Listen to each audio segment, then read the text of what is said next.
अस्सलामुअलैकुम, मैं हूं एहसान इमाम। आप देख रहे हैं मेरा यूट्यूब चैनल। माली साल बजट हमारा आ चुका है और इस बजट का बड़ा इंतज़ार था हमें, और इंतज़ार इसलिए था कि सुनने में हमें मुख्तलिफ जगहों से यही मिल रहा था कि कहा जा रहा था कि IMF से बाकायदा तौर पर डिस्कस किया जा रहा है कि इस साल का जो माली बजट हम देने जा रहे हैं उसके अंदर रियल इस्टेट मार्केट को बहुत बड़ा रिलीफ मिलने जा रहा है। अब वो रिलीफ क्या मिला है ये भी आज कवर करेंगे, और उस रिलीफ मिलने से रियल इस्टेट मार्केट को हम अगले एक साल में कैसा देख रहे हैं ये भी साथ कवर करेंगे।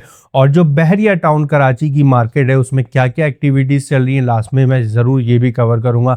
अगर मेरे चैनल पे नए हैं तो लाजिम सब्सक्राइब कर दीजिएगा, लाइक कर दीजिएगा, बेल आइकन को लाजिम प्रेस कर दें और कमेंट्स करके अपनी राय का इज़हार लाजमी कीजिएगा ताकि मुझे भी पता चल सके कि आप अगले एक साल में रियल इस्टेट मार्केट पाकिस्तान को कैसा देख रहे हैं। और पिछला जो एक साल आपने गुजार दिया है ये तो गुजर ही गया है, अब उस अच्छा वक्त था या बुरा वक्त था उसको क्या याद करना, अब हमने आगे चलना है। और यही सुनने को मिल रहा था कि इस साल जो बजट आने वाला है वो रियल इस्टेट सेक्टर से रिलेटेड बड़ा ज़बरदस्त बजट होगा, लेकिन बजट में चेंजेस ज़रूर की गई हैं और वो थोड़ी करी या ज़्यादा करी, बहरहाल चेंजेस ज़रूर की गई है। वो जो थोड़ी चेंजेस की गई हैं वो टैक्स से रिलेटेड ही की गई हैं, बायर एंड सेलर से रिलेटेड और फाइलर से रिलेटेड। इस टाइम पे नॉन फाइलर का कोई भी जिक्र नहीं किया गया बजट के अंदर। और जो चेंजेस हैं वो 5.5% जो कि सेलर अपना टैक्स अदा करता था उसको अब कम करके 2.75 कर दिया गया है, और जो हमारे परचेजर साइड से टैक्स अदा किया जाता था 2.75 उसको अब कम करके 1.25 कर दिया गया है। एक अच्छी बात है, ना होने से होना बेहतर है, जो भी हुआ बहुत अच्छा हुआ है।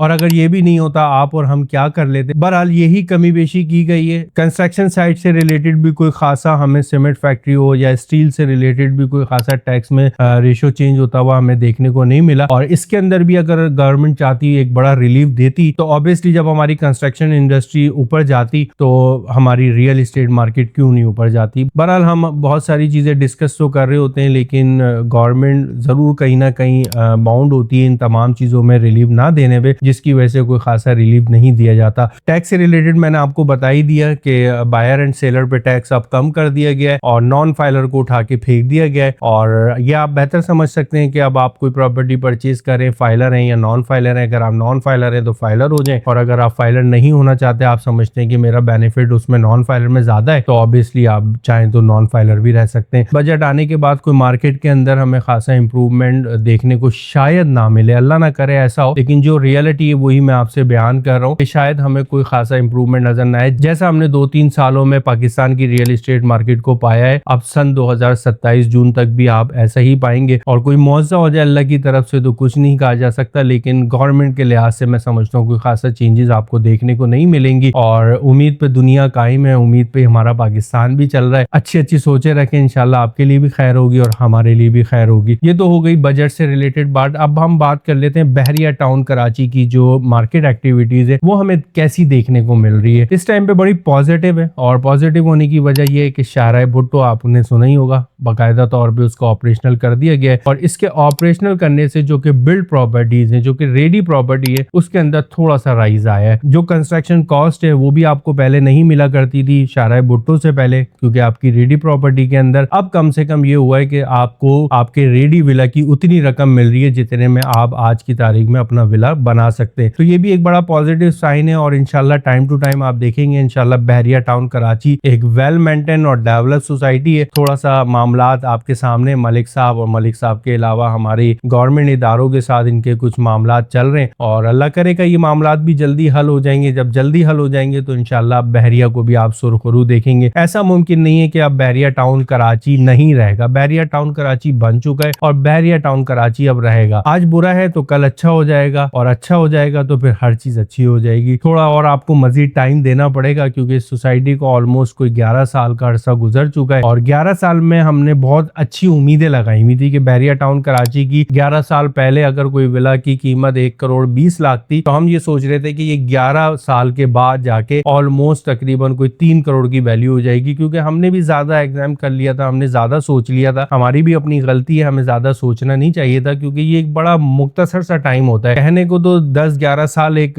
तवील टाइम है, लेकिन अगर आप किसी इंडस्ट्री में आते हैं ना, तो आप जैसे कहीं जॉब कर रहे हैं तो ऑब्वियसली आपको अंदाजा हो गया होगा अपने 10 साल भी जॉब कर ली, 8 साल भी जॉब कर ली, आपको ऐसा लगता होगा जैसे आपने कल ही वहां पर ज्वाइनिंग दी है। तो वक्त तो बहुत तेजी से गुजर रहा है और हम लोग थोड़ा सा ज्यादा अच्छा सोच लेते हैं। तो ज्यादा अच्छा ना सोचा करें, नॉर्मल सोचा करें, तो इंशाल्लाह हर चीज अच्छी लगेगी। बाकी प्लॉट से रिलेटेड थोड़ा सा है, मार्केट के अंदर कोई खासा इंप्रूवमेंट नजर नहीं आ रहा और बायर्स भी बहुत कम है, जिसकी वजह से मार्केट के प्राइसेस जो है एक जगह पर आकर स्टेबल हुए हुए। इंशाल्लाह आपको time to time update provide करता रहूंगा और इजाजत चाहता हूँ इस उम्मीद के साथ कि आप सब लोग खैरियत से होंगे। फिर हाजिर होऊंगा किसी एक नए मैसेज के साथ। अस्सलाम वालेकुम।